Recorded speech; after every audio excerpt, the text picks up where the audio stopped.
Hello and welcome to RoundUp, a weekly summary of energy news from the upper Midwest. It's the week of May 28th, and I'm Timothy Rose. A turning point in wind energy development is happening in North Dakota. Xcel Energy has announced plans to add 200 megawatts of wind capacity in the state by 2011. North Dakota now has more than 680 megawatts of wind power in operation or under development, with a lot more coming. To encourage wind development in South Dakota, Governor Mike Rounds has signed an agreement with Heartland Consumer Power District on May 23rd to provide South Dakota State University and the University of South Dakota with the electricity they need in excess of the power received from Missouri River dams. The agreement will ensure that the additional power comes from a new wind farm to be developed near Wessington Springs.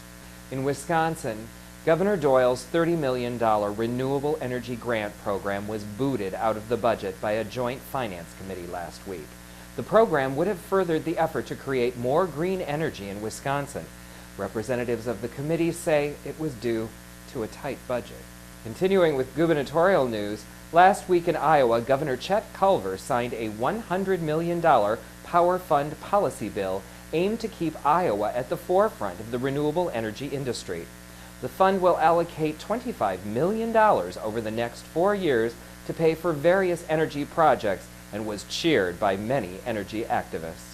Earlier this month, the Illinois House of Representatives passed a renewable energy standard requiring the state to buy 2% of its power from renewable sources by 2008, 10% by 2015, and setting a goal of 25% by 2025.